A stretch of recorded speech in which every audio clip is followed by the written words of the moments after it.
Want to know how the West was won? The skeletons at the bottom of that canyon is how.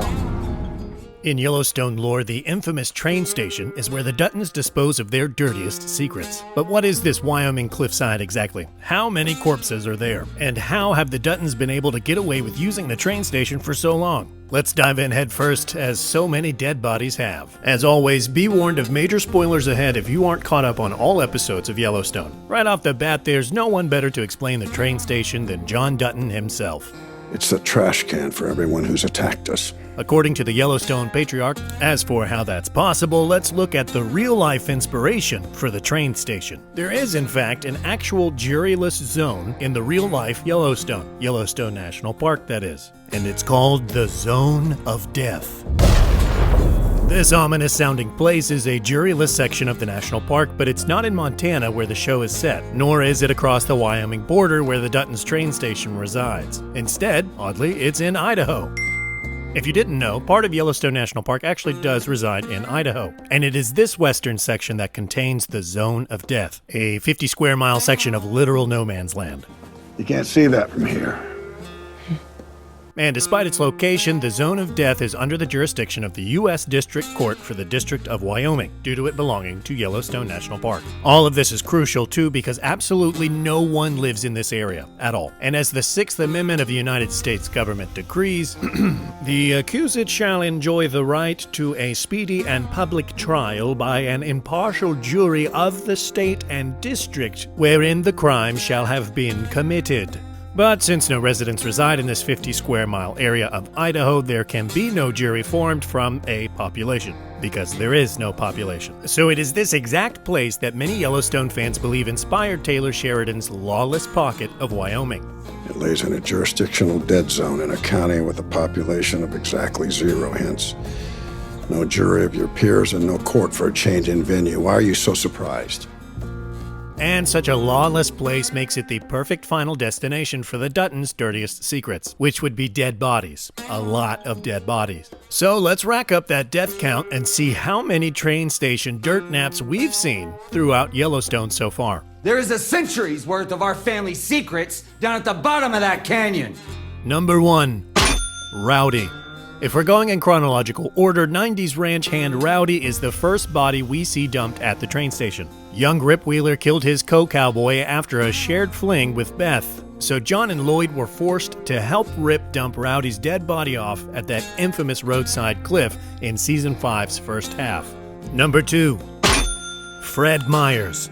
Big Dumb Fred picked a fight with branded man Jimmy, and it was all downhill from there. After requesting to leave the ranch and throwing F-bombs at everyone from boss man John to Lloyd, Fred got his wish courtesy of a one-way trip to the train station. He holds the distinction of the first victim we ever saw meet this fate, all the way back in Yellowstone Season 1. What are you doing? This ain't no train station.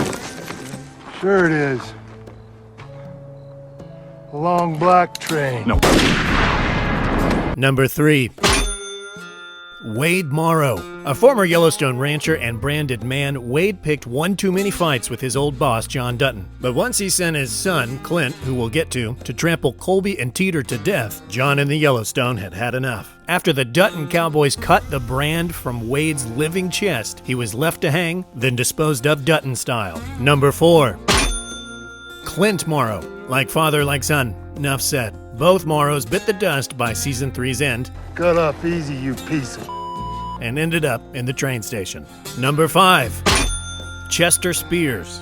A middleman in the assassination attempts against John, Casey, and Beth, Sleazy Chester was found out and submitted to an old-fashioned gunfight with John. And we all know who won that duel. Unbeknownst to Chester, though, that duel took place right in front of the train station, where his body now resides, courtesy of that Season 4 highlight. Number 6, Garrett Randall. Last but not least, we have the most consequential body at the bottom of that Wyoming gorge, Garrett Randall, the biological father of Jamie Dutton. After coordinating and implementing those Dutton assassination attempts, it was Beth who finally found him out and forced Jamie to murder his father, who absolutely had it coming. Afterwards, the infamous blackmail scene took place in which Beth photographed Jamie disposing of Randall's body at the train station. And that's it for confirmed bodies, though good old Walker gets an honorable mention, as he was absolutely meant for the train station in Season 2. If not for the kind heart of Casey Dutton, Walker would be playing that acoustic on his one-way train ride to the gates of hell.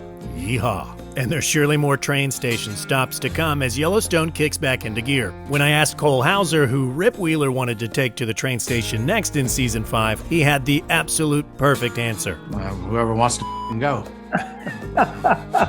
But we want to know who you think should have been taken to the train station already. And if they haven't, who do you want to see taken next? If there is a place our enemies go and nobody ever knows they went, then they will never come back.